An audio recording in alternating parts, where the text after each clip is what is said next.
Hey, comic fans. Welcome back to another episode of Two Dads, One Comic Guy, and some comic stuff, where today we bring you our review of the first two episodes of Batwoman, the series on CW.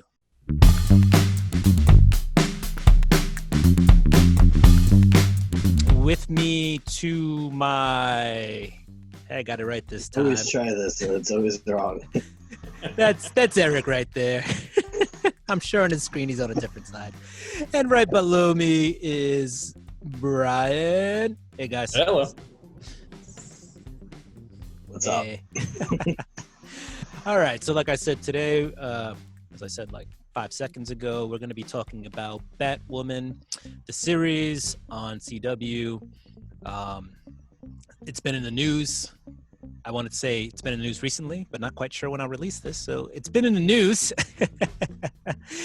And apparently the lead is leaving and she's being replaced. We'll probably hit upon that. Not replaced. Right. There. But there will be a new protagonist to the show. True. So yeah, let's get through the episodes, and then we can talk about what is happening in the world of the Batwoman. So, episode 1, as most episode 1s do, a lot of setup, a lot of exposition, a lot of introductions. We have Kate Kane. It opens up with her trapped under some ice. She's kind of talking to the audience in a narrative perspective, and we get this whole scene with her trying to escape from this. It looks like it's a training kind of session. Cut forward to Gotham. We have Gotham with no Batman. We have a organization right now that's the Crows that is kind of taking the place of the Batman in terms of protecting the citizens of Gotham. During this episode, we find out that Batman's been gone for 3 years. One of the characters, Sophie, gets kidnapped, which kind of forces Kate to come back home to Gotham. We learn a lot about their relationship and why Kate rushes back to Gotham. We're introduced to Lucius Fox's son, Luke Fox. We're introduced to the Colonel Kane, who's Kate Kane's father. We're introduced to the Colonel Kane, who's Kate Kane's father. Again, I mentioned Sophie. We're introduced to what happens to Kate Kane's family, her mom and her sister in particular. We're introduced to a villain named Alice. Did I miss anything, guys? There's a lot of stuff happening. There's a lot in there, yeah. You learned that Alice's main squeeze is one of the Crows. So there's a mole in the Crow organization. That's right. We have that happening. There is a lot. I kept checking the timestamp during that first episode, going, "How much more time is left? How much?" Right. It was like 2 hours worth of stuff in like an hour. Yeah. A near explosion. Like I said, there's a kidnapping. Like you said, there's a mole. We have a whole gang of these people in rabbit masks. We are introduced to. There actually is a quick cameo of Batman in the first episode, and then at a point in the episode, Gotham believes that the Batman is back, but he is not. All right. So let's just talk about this mountain of an episode and how much stuff happened in there. Brian, did anything stick out for you?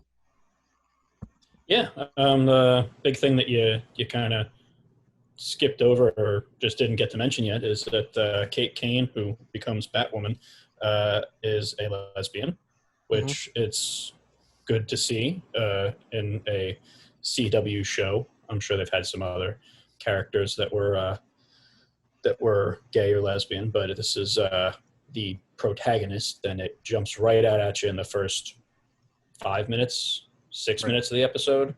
And Sophie, the character who gets kidnapped, is her ex. That's the first thing that kind of jumps out at you, at least chronologically. The exposition in this episode was very, very blunt. You guys are talking about how much stuff comes out, but it comes out because they do it very, very quickly. In that scene where she's under the water and like trying to escape, she basically just gives her whole life story and like 2 seconds later, she's like, so that's why I'm here, like, Right. training, so I can join my father's group. And then, everybody caught up, like, we all good. Yeah. And I think if you sorry to cut you off, but I think if you Oh. check like how much time we get our life story and you get a cameo of Batman, it's all into 2 minutes. Like it all happens in like the very first 2 minutes. But continue on. Let's see. But we also buried the lead that Kate is Bruce Wayne's cousin. Yes. Yeah, that kind of caught me off guard too. But I mean, I guess if you're gonna have a Bat character, they are gonna need a lot of money, so they're gonna need to be some sort of spoiled rich person. Well, that is canon. That's not a thing they made up for the show. Right. Yeah. Okay. Well, that's good to know. Yeah, I always just thought that Bruce was, didn't have any family because he's kind of a loner, and but that's canon. That's as of this version of Kate Kane. Yeah. When she was first introduced back in the Silver Age, she was like a love interest, and then they just sort of forgot about her. Yeah, she did. What was it, like one issue or something like that? She was in. No, I think she may have had a few. There was a run. I think it was like 61 to 64. There was the first Batgirl, the first Batwoman, Right. And they were both introduced as love interests. And then when editorial changed over, they're like, "These are dumb. We're getting rid of them." At the same time, they got rid of Batmite too. It's like that big purge. But yeah, Batgirl ended up hanging around a lot longer than Batwoman. But eventually they reintroduced both. But yeah, I do remember there is a Batman, I guess it's the 100th anniversary or 80th anniversary book. I'm doing this because I'm hoping it's close to me, but it's not. But there is a one Batwoman story in there. And by the end of it, Batman, is giving her the talking. It's like, this is a dangerous life, da-da-da. And Batwoman's literally like, you know what? I'm going to concede to you. I'm going to walk away from this life. And that's why I was like, I think there was only one issue with her because she just walks away in one issue. She's just done with being Batwoman. Oh. And now the leading lady is walking away from the show, you said. Right. I hadn't heard anything about that, so I guess I shouldn't get too invested in the rest of the series. They're continuing on, and they're going to cast a new person to take over as Batwoman. Who that is currently unknown. And they just came out. Going to be Kate Kane, or no? It's going to be a totally different character. Yeah. Oh, okay.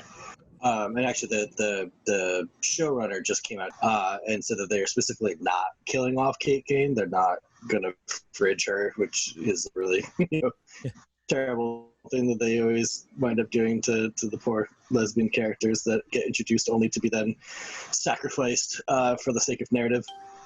So they're not doing that. They're not killing her off. They said if they get to a third season, there's supposedly some teaser about what her ultimate situation winds up being, but they're like not addressing it in the second season, I guess. I don't know. Yeah. And yeah, so it's an interesting situation because I believe the second iteration of Batwoman will also be a lesbian, but she will be a total different sort of personality. She'll be, I believe, from the description I read, she'll be a little bit more goofy or funny. So you'll have a little bit lighter of a Batwoman apparently in season 2. I mean, honestly, that breakdown sort of sounded a bit more like Harley than anything else. It's like fun-loving, bubbly, but could still kick your ass. Like, right. Still, I feel like I've heard this before. Hardcore military trained, but everybody loves her. There's some interesting dichotomies there, right. Which is, not to say that there are not plenty of those women out there in the world. It's just, I was like, I know this character. Erica, is there anything you want to bring up in particular that we may have glossed over about episode 1? I mean, there's a lot there to discuss. Right. But I was going to say, I got nowhere near through the whole episode, so maybe we just walk through it all together. Yeah. Like take turns going back to it, yeah? I think so. Why not? Let's do it. Sure. Yeah, I mean, they put an interesting stamp on her origin. I think this introducing the idea that Batman is in some way responsible for the creation of both her and her being Batwoman and her greatest antagonist here, which is interesting. It feels a little. It's so self-contained. Like they're trying to connect every single dot possible. It feels like to a certain degree, and it feels a bit convenient at times. But at the same time, for a show that's kind of operating only within the confines of this Berlanti universe, it makes sense. I can deal with that, and I like the idea that there's an absent Batman here, and there's a void that needs to be filled. And they try the paramilitary way, and then turns out they still need the vigilante sort of persona there to work things out. So it's interesting to see where they line up with the books and where they diverge. And I don't think that there are many divergences where I was like, really?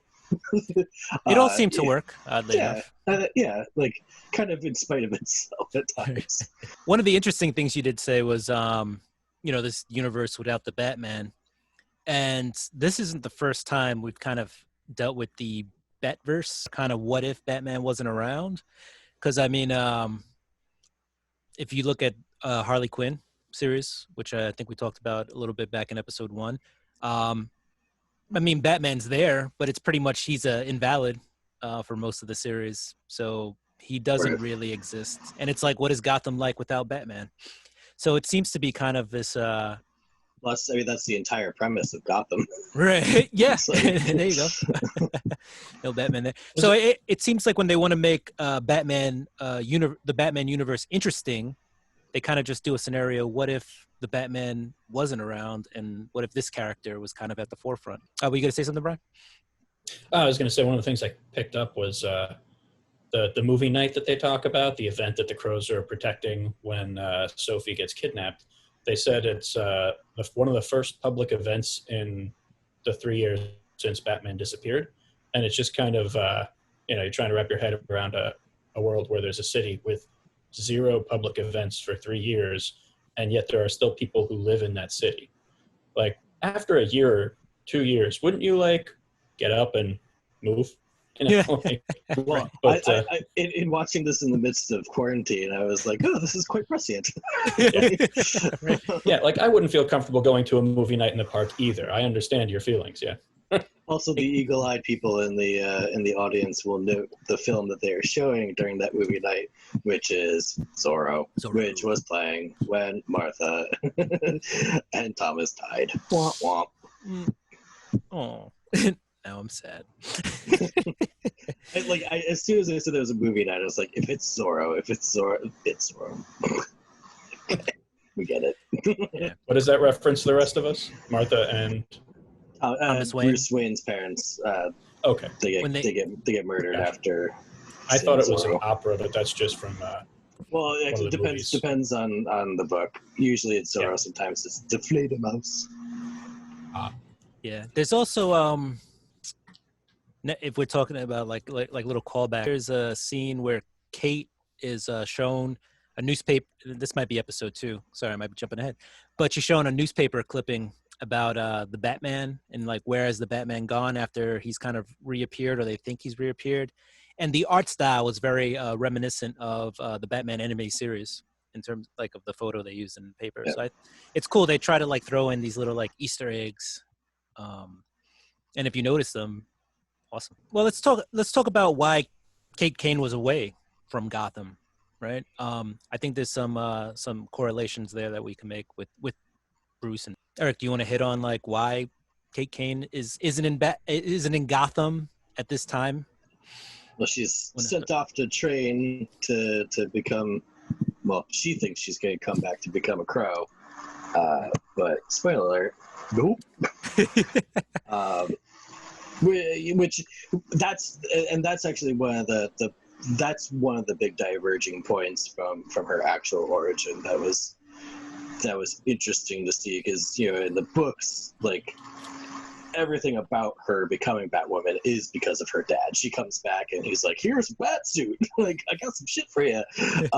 And so, like, everything is completely linked up with her father, and this, and he's supporting her becoming a vigilante, as opposed to this constant push away, which. It at first felt as though it was like sort of the dutiful CW kind of, we need some domestic drama to make this feel kind of soap opera-y. But then the more we sort of lived in it, like, and honestly, like, some of the moments that they pepper in with these flashbacks of the two of them dealing with the loss of their family are actually relatively emotionally affecting. I definitely, like, got a little misty-eyed during one of them, and so I think that where they did divert there actually started to mine some interesting relationships, which was interesting to see, and felt natural, like, that very much that idea of, like, the dad just doesn't want to put his daughter in the line of fire like that. Like, yeah. I've already lost, two of the closest people I have in my life. I'm not going to lose the third. Like, makes sense. I'm with you. Like, you're maybe going about it the wrong way, but I hear you. It's interesting because you were saying, like, spoiler alert, she doesn't become a crow, but there is a point where he actually offers her a spot in the crows. Right. But of course, it's after she's tried out the Batsuit and has now got that choice before her, and she decides that there are things the crows can't do that she can as Batwoman. So yeah, and they definitely have a strong dynamic, and I could see where each character's coming from. Kate's like, because what is it, Alice, when Alice actually ends up kidnapping Kate during the first episode, Alice is like, yeah, you think your dad wants you? He's like, you're no Sophie. She's like, you're no Sophie. He values Sophie. He can care less about you. And then I think that sparks their whole conversation later in the episode, where she's like, Dad, you don't want me to be a crow because you don't care about me. You care about other people and whatever. And the dad's like, no, he's like, I'm just a selfish individual. And as, Eric pointed out, he's like, I lost people, I'm coddling you. I don't want you in this line of work. Which then once we start episode 2, he's like, hey, if you join the crows and help me, maybe we can solve some mysteries. And she's like, nah, not about that life right now. So it's funny how quickly it changed too between episodes 1 and 2. Speaking of things that change very quickly, you were talking about, Eric, how her whole drive to become Batwoman, or to become originally a crow, and then her path changed, goes towards Batwoman. But the whole reason she's doing it is because of losing her sister and her mother, and thinking that it was Batman's fault for abandoning her. And yet, all it takes is Fox just telling her, like, oh yeah, well, Batman, he was really broken up about, he did the math wrong, or he went over it 1,000 times, and she just automatically forgives Batman, like, without really any character, growth at all. Just like, so basically, for the background is, they're in a car, it's hanging off a bridge, and Batman comes up and shoots a cable into the back of the trunk to hold the car. Two cables. Two cables. And then he goes off to we find out later, stop a runaway bus, or a bus with the Joker driving it or something. I kind of missed some of that, but and saves a bunch of kids. That drove them off the bridge was being driven by the Joker and had a bunch of kids on it. Yeah. And so Batman saves all the kids and I guess captures the Joker, but leaves them behind hanging off this bridge. And that, that him leaving is what drives the whole plot of the story. Right. She thinks he left because he's always after the thrill, or just always after the villain, has to stop the villain at whatever cost. She thought he should have stayed to make sure they were safe. But later on, Luke tells her that he shot 2 hooks, rated at 1,000 pounds apiece, thought it was good enough. Turns out the manufacturing was faulty. Well, and I think you raise a valid point there, Brian, in terms of how quickly she forgives Bruce. And I think she kind of has to in this narrative in order for it to be propelled forward in that direction, because there is a totally different story where she's like, nah, fuck that dude, and like goes down this whole other path of vengeance and complete anti-hero or even straight up villainy, because of the fact that like yeah, your methods don't work, and you are always, I mean, it's the same sort of arguments that are leveled against Batman all over the place. What he values as his end game, as opposed to what's the actual reality of the pursuit of vengeance and justice. Because there's probably dozens, if not hundreds, of Kate Kanes out there who like everybody thinks you're good, but actually they're internally hemorrhaging and they die. Like, who knows? I think what helped Kane get over it too is the fact that she realizes that Bruce Wayne is Batman. So once she realizes it's her cousin, right, it helps the to person that soften. she loves, and right, it helps to soften the blow because she knows him But personally. does that make it worse? Because this part of it's like, you knew who we were. Like, like why you couldn't stick around for another 5 minutes to make sure we were good? throw a third 5 minutes, like maybe the third grappling hook in there. Just grapple hook one, go in, grab each girl by the scruff of her neck, throw them out of the car. You're done. Go. It's interesting too that like it seems like a perfect setup to have a situation where she finds out all the background about the grappling hooks and whatever, and still says no. Hell with that. That's not cool. He should have stayed. But then goes out and has a situation where she has to choose between, saving one person who she cares about and saving like 50 kids. Like they could have had a setup with Sophie who was, at risk, and maybe not kill her off or anything, but make her have to decide. Because, I mean, obviously there's the parallels with her as Batwoman and kind of taking up his mantle. And it seemed like there was an opportunity to kind of make her live that choice before she had to forgive him for it. They gave that predicament to her dad in the first episode. You can save your top cop, or you can save this park full of people, families. Right. Watching Zorro. Because that's apparently the only movie they have in Gotham. First movie in a while. We're gonna go watch Zorro. Yay! Is it maybe just a copyright thing? Like maybe they can't afford a more expensive movie. Who knows? Right. Well, they've had to save a lot of money for that budget if it's been 3 years since they've done anything. That entertainment budget should be huge. Before that, we get to the movie. We have the other scene where we're introduced to the Crows, where they're going to take the bat signal out of commission, which is actually pretty... for me, I was like, oh, that's pretty sad. It's pretty serious. Like, the city of Gotham has lost complete faith that Batman will ever return. So that kind of threw me for a loop. I don't know if it did anything for you guys. I thought it was kind of impressive that I know why they chose that, but they had the cop who was going to turn it off. They couldn't find the cop who actually wanted to turn it off. This guy was saying, my kid used to look up out his window at this signal, and now I got to be the one to turn it off. It's like, there's got to be enough cops you could find one who hates Batman, really, really wants to. Right. I'm sure you could have passed the buck to somebody else.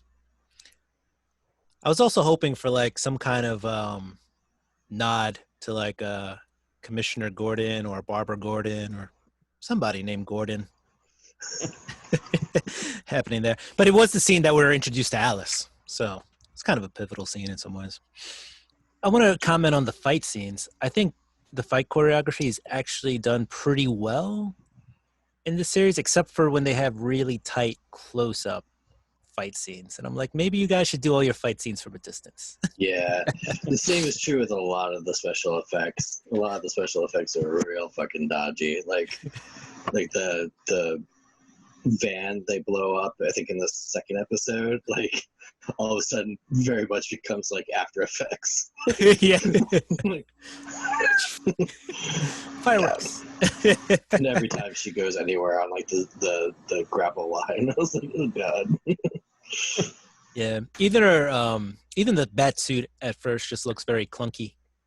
And I mean, maybe it's one of those things that until she gets the wig, it just looks weird because it's just like so bulbous around the middle of her head. Yeah, like right over here, she's got like these weird Star Trek kind of temple things that kind of, Yeah. she looks like some Once kind you of get alien. the wig and then it kind of like fills out the whole like face, it makes more sense. But yeah, on its own, especially just because she is so slight, it just accentuates like this big like round head, like Right. like looks like a mallet. Like, but you know, and I feel like one of the first things that was sort of leveled at Ruby Rose in terms of even playing this role is like, she's so tiny, she's so like, how is anybody gonna buy her, you know, beating up all these bad people or whatever? But like, I think a lot of the choreography they did like actually really sold it. Like she did really well, even in the non-suited fights. Like I was like, I buy it. She can kick my ass. Like, Oh yeah. Like the warehouse fight scene was pretty believable. Yeah. I was like, I don't want to get roundhouse kicked by her. Well, I don't care how big she is. Real quick before we keep going, on Kate Kane, and her background story, we're thrown back in time and we see the death of her mom and her sister, or supposed death of her sister, and then we are also given another backstory of why she left to go train, all around the world to join the Crows, where she gets kicked out of military school for having relations with Sophie. So then you have Kate Kane come back to Gotham to help save Sophie, and she sees her, and you're like, oh, all right, there's going to be some kind of reconciliation or something, or they're going to, maybe continue where they left off or something, only to find out that when charges were brought up at the military school, Sophie was like, I'm going to deny being in a relationship with you. And married like the dopiest motherfucker in the entire organization. Hey, how you doing? Oh. That's the real salt of the wound. Like, I don't care what fucking what his situation is. He's just dumb. Right? I don't know how that guy survives in a Gotham that doesn't have any public events for 3 years. He'd be like the first one to Sophie die. Keeping him alive. They just throw you a lot of stuff about Kate's history, and it's a pit of despair. No, honestly, like they really give you a lot of stuff, a lot of background about her. None of it is joyous at all. Yeah, and actually, them adding in the Sophie bit in the military school is an interesting doubling down on it, because I don't think that happens in the book. Is she Kate winds up in that situation where they're like, we're going to boot you unless we love you, you think you're awesome, you're top in your class, whatever, we'll let this slide if you just sign this and say that you're not. But I don't think that there was a partner who was also in that situation who chose to capitulate, which is that's a big fuck you. That's hard to get over. So that's definitely a great way to raise the emotional stakes there. Though it was interesting the way they did it, where they made it very clear that when she says, she actually has the line of, I'm not a Wayne, I'm not you. I don't have the luxury of being offended by this, and so she can't financially handle getting kicked out of the school. Right. Yeah, and that is to say, and I think this is the implied sort of asterisk to almost everything that I say about the show in terms of like the good stuff that they do of raising stakes or changing narratives to fit their purposes. It's also executed terribly. Because like all the dialogue is so fucking bad. Like the exchange that Sophie and Kate have outside where they're talking about all this. This is a deep, very powerful emotional moment for these two women, and the dialogue is just terrible. And I think that's true like across the board of everything. Like just it hits a lot of the right chords. It's just terribly dissonant at the same time. Let's hit on a couple of other characters. So we have Lucius Fox's son. Personally, I enjoy the character. I feel he's a little bit of comic relief, but he's not a doofy character. Well, he's not as doofy as Sophie's husband over there, but he's a fun character, I think, on the show. You laugh at him because you like him, not because you hate him. He's very likable, right? And yeah, he's now the man at the man in the truck, as you would say, or he's the man in the cave, leading the way for. But yeah, he also has the most painfully obvious setup in the 2 episodes. In episode 2, where he's like, "Do you know what this is? It's a laser cutter. It can cut through anything. You know what this is? It's a rebreather. It lets you breathe underwater. You know what else? You're going to use both of these in about 10 minutes." We get it. Thank you for the foreshadowing. Yes. Yeah, I don't know how we would ever figure out as the audience what those things did unless he clearly pointed them out, because we did not see them used on screen. Yes, we did. We saw the laser used on screen, and we saw using the rebreather to breathe on the water.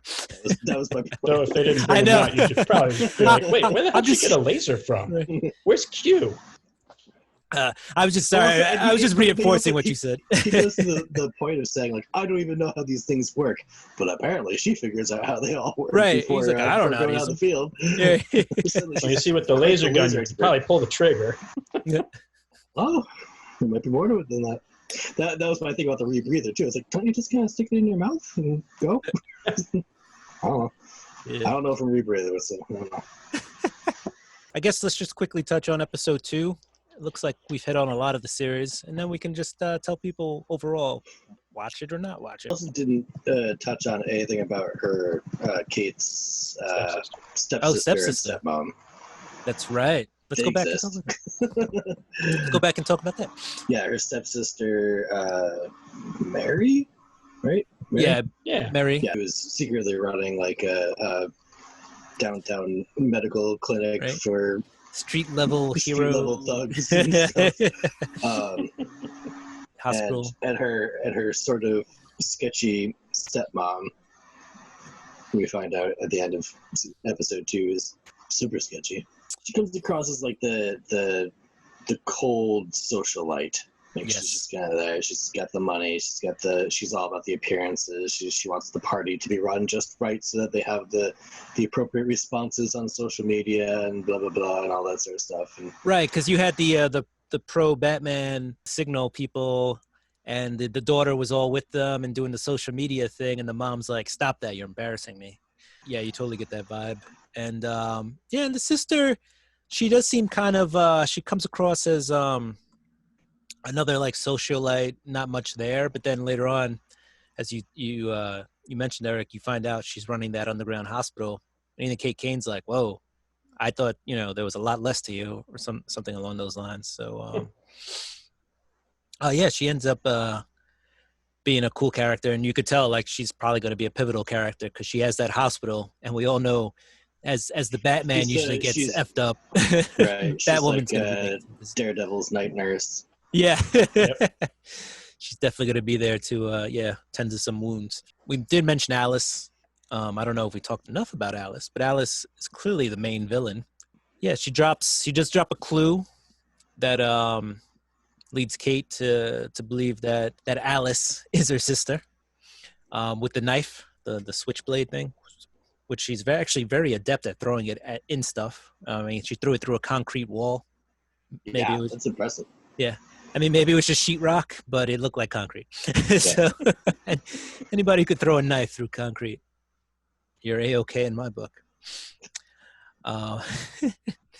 Episode 2 made me want to have breakfast for dinner with the whole waffle situation. Yep. Waffles. Though honestly, when she said, even though it was in the comics, when she said waffles to her stepsister and says, it's better if you don't ask, it took my thoughts in a totally different direction. I'll just leave it at that. The waffles are not blue. They're just covered in chocolate. Much better. We see a lot more Alice in episode 2. And we see... because they just kind of gave up on it being a secret after halfway through episode 1. They're like, it's her. It's fine. Yeah, we're not going to keep this now, going. Is that from canon? Is that confirmed that actually is her sister? Because at the moment, at least through 2 episodes, they're starting to kind of paint it as it was fairly obvious that she is, but at the same time, she's kind of a mad villain. And it's within the realm of possibility very that different she's origin. pretending. Yeah, very different origin. The book Alice, they get like they get raided and by like some terrorist organization, and the mother is just straight out killed. The organization wants both Kate and Beth because they need twins to lead their like criminal organization, right? And then Kate is. They get Kate back, and they don't want Beth anymore because now they don't have two twins. They let her go, and she winds up being raised by some other criminal organization who raises her up to become leader. In the process of that, she goes batty and becomes Red Alice. Red Alice. Batty. Yeah. So that one, it's like the dad is a little bit more upfront in terms of being like sort of responsible for her going away, because like he failed to protect them, not just like he failed to find her, but so it's a different origin, but they get to the same place. And I would have hated for that to have been her origin. Oh, that would have been so wild to try and yeah. The and comic book believe gets it. away with it because they can do those cutaways for her in that storyline. Right. But yeah, much harder to do while also trying to do the entire secret origin of your protagonist as well. Right.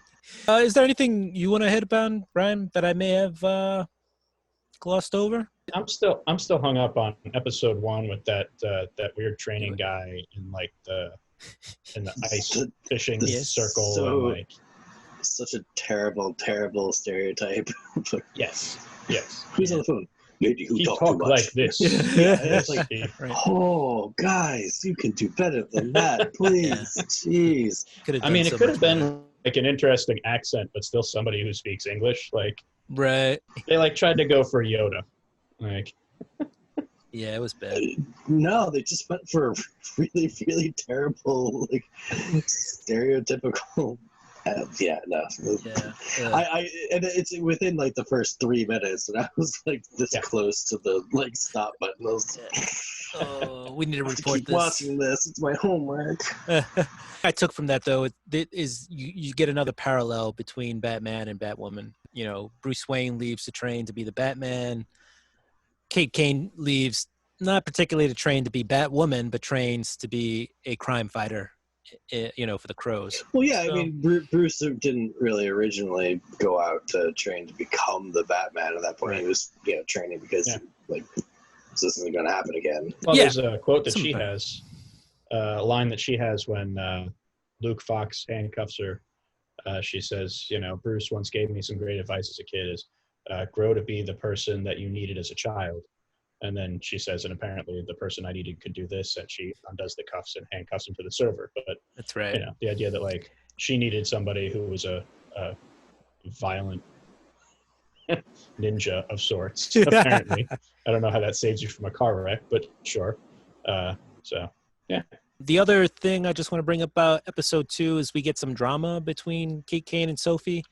Kate's trying to save Alice, trying to say, hey, this is my sister. Dad now is on like a vendetta, like he just wants to kill her. Sophie kind of lets the cat out of the bag as to what Kate's doing.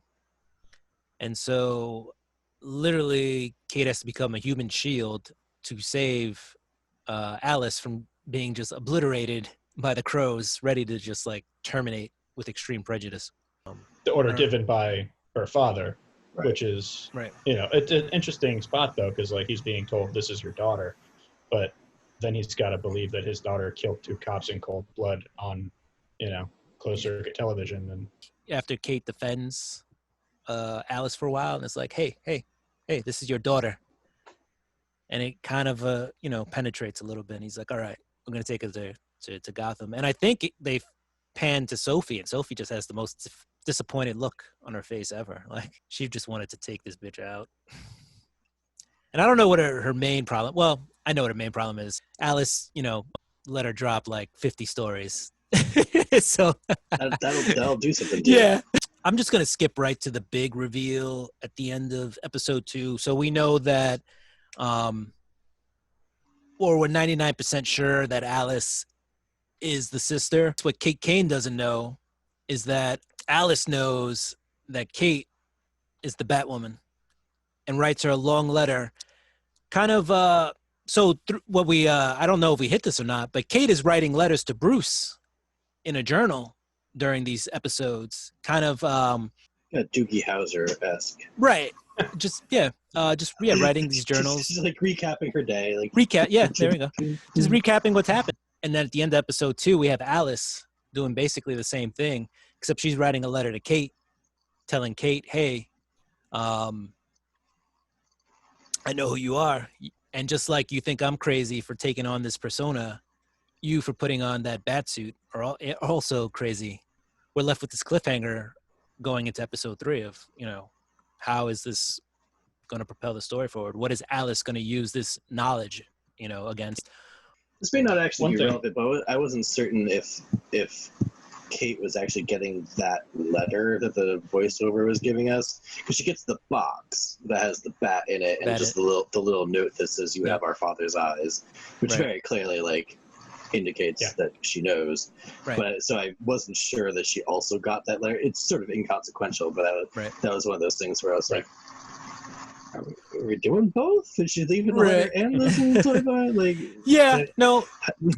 Are we just afraid that the audience isn't going to get it from that little visual cue? Or give your audience the benefit of the doubt. I think they'll put it together. I get the idea of having her also write the letter to Kate. I think it would have been powerful if she just got the box with the bat and the note, the little Post-it. Feels far more Alice. Right. Yeah, to just leave a little quixotic message as opposed to this lengthy, purple prose.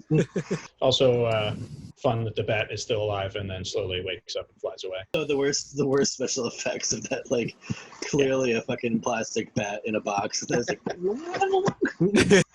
would have been funny if you just seen a string, pulling it out of the box. Before we, we just put this all together nicely in a bow. Anybody want to bring up anything else? Yeah. There's one other thing that this may have been where you were going to go with the bow, but it's at the very end of the second episode where we find out a little bit more about the stepmother. And so the backstory of it is that one of those little butterfly knives that Alice uses so deftly to throw into concrete, the one she throws into the concrete actually has a gem on it that matches one that Kate has from their childhood. And, it's this giant friggin' Bruce Wayne sized, was it a ruby or some kind of sapphire? Birthstone? Sapphire, maybe? It was red birthstone, but yeah. And they, so Kate finds the knife and recognizes the birthstone and, thinks that it might be her sister. And so she keeps the knife to try to get it DNA tested. And then she gets attacked by a bunch of guys in rabbit masks and they take the knife. And so she assumes Alice is trying to do that. And then later on, which is a moment that I was very glad that they were very pointed as to how it made no sense. Because that happened and I was like, how the fuck do they know that she has the knife? And then cut to the next scene of Kate going, how do they know I had the knife? Yeah. They probably got to the editing room and somebody was like, this makes no sense. Because they actively have Alice in another scene saying, I lost my favorite knife. Where's my favorite knife? You need to find this knife. So it's not like she knows where it is. But then at the end, we have the stepmother handing the knife over to somebody and having them, destroy it. And so she's trying to bury the truth that Alice is related. And she's saying, and destroy the mask too. They want to destroy the mask, destroy the knife, just get rid of any evidence that they did it. Yes, the implication, of course, that she hired people to pretend they worked for Alice and steal their knife. The stepmom is all sorts of shady. So let's just get final thoughts about the series. Brian, what are your final? Would you recommend the series overall? What do you think about it? Are you going to keep watching? I'm not. No, I'm not. But I'm also. I haven't watched any of the Green Arrow stuff or any of the CW stuff. It just. I mean, I think it's a lot of the dialogue, like Eric was saying before. That, it's just so bad. But I mean, it's a little formulaic. It's a little underwhelming. But, I mean, I don't know. We'll see how much longer we're all out of work and not not going out and having fun, I might get back into it. I mean, it's the CW. It's the same network that made Archie sexy, Riverdale. I mean, come on. Eric, how about you? You gonna keep watching? What do you think? I'm torn because part of me always feels like I need to be dutiful and watch all these shows, because if I don't, then they're not going to make them anymore. And there's also a part of me that's fairly certain that it will get better over the course of the season, and it will become, once they kind of get their feet under them, it'll smooth out a bit, and and capitalize on some of the interesting choices that they've made in these first 2 episodes. Am I actually going to follow through? I don't know. I do really like Kate Kane as a character. I really love her in the comics. She's probably one of my up there favorite members of the Bat family. But I so much of it falls flat for me in terms of actual emotional connection that I was just kind of like, yeah. If I don't have anything else to watch, I'll watch more. But yeah, and again, because it falls into the same thing as the rest of the CW verse. Like, I watched the first 3 seasons of The Flash. I loved the first few seasons of The Flash, and then I just same thing with Arrow. It was like first few seasons, gangbusters. It's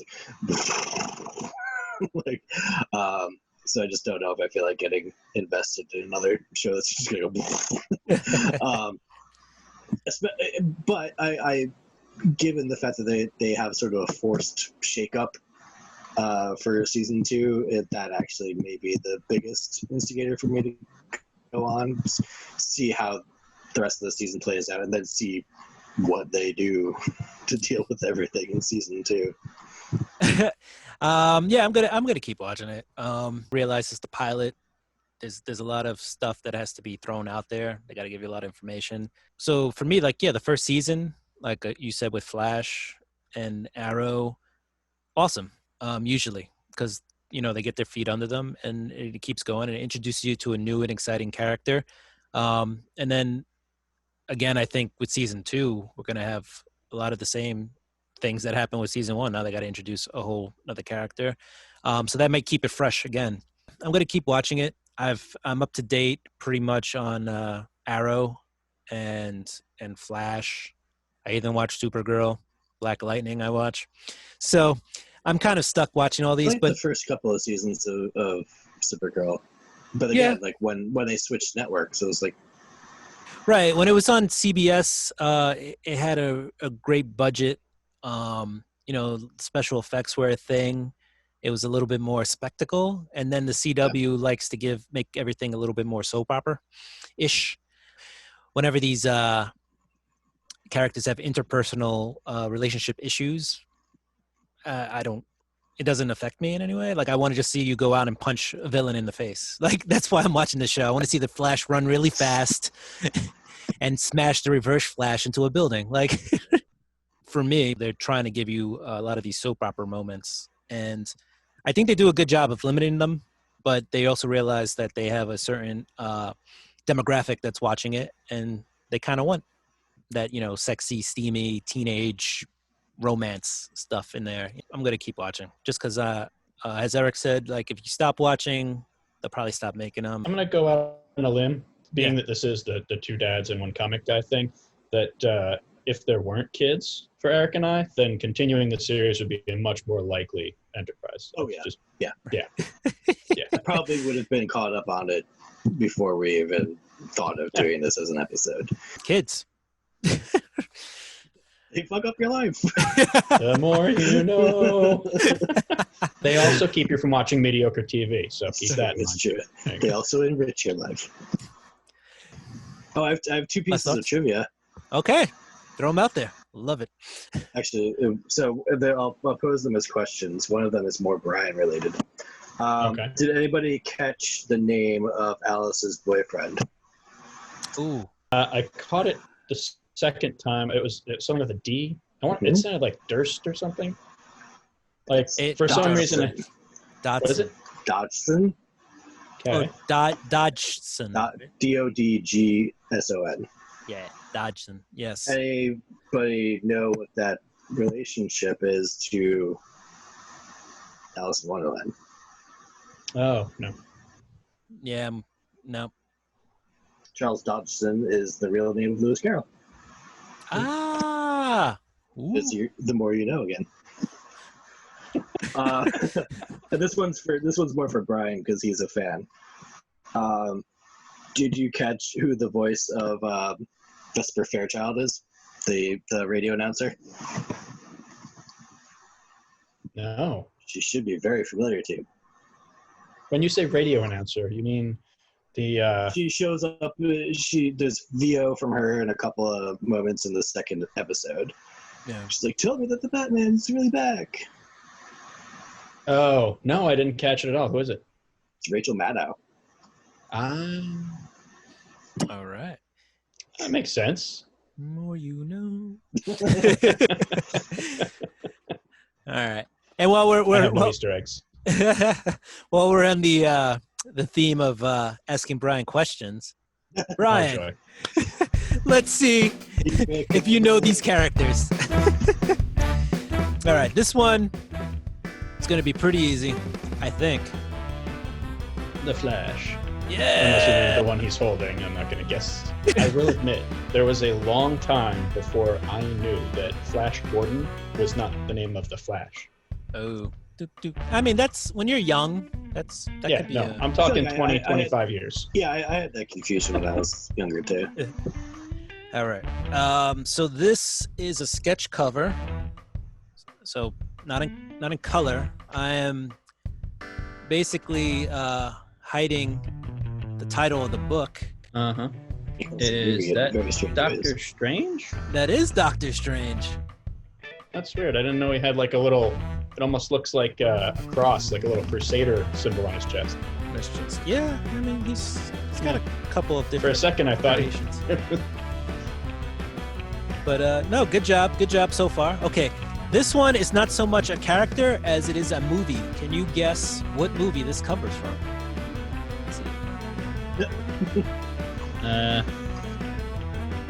That's a good cover. I don't think I saw that before. What movie this cover is from? Oh, come on. Oh, is that Sin City? No. It's from the 80s.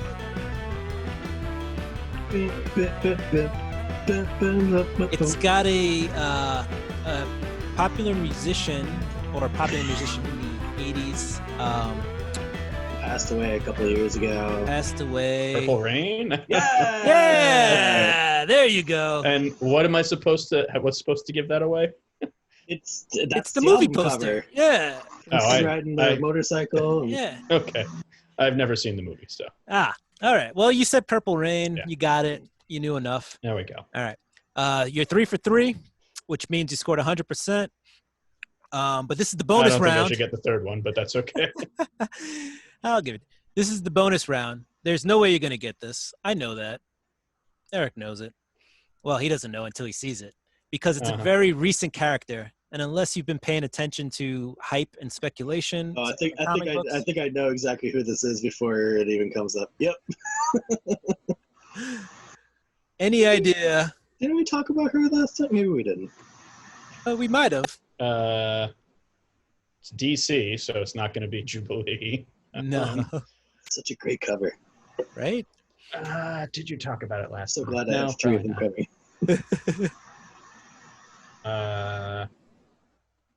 Give you a hint. It's she's the Joker's new main squeeze. Right. Okay. So I'll give you a clue. When you get to the end of a joke, you have a punchline. Yeah, ding, ding, ding, ding. So here's a new character for you to learn, Brian. Joker's new beau is punchline, and that's kind of what she looks like. So is Harley Quinn dead, or are they going to have fights now? They're probably they're on a collision course. Yeah, they will probably fight each other at some point. Actually, I'm pretty sure I saw. I think I think little one of pictures. the things for like 2 issues from now is like they're coming to get each other. So I guess we're gonna wrap it up. It's been excellent. Excellent time. Brian, great job going 3.5 out of 4. Only took 2 clues on the last one. Actually, I'm gonna deduct 2/3 of a point, so you only get 1/3 of a point. So you got 3.3%, or 3.3 questions right out of 4. Right? Does that Still a work? solid C minus. Math. And we'll all take C minuses here, except for maybe that guy. Anyway, thank you once again for joining us for 2 dads, 1 comic guys, and some comic stuff. It's been a pleasure. Say bye, guys. Bye, guys. You know.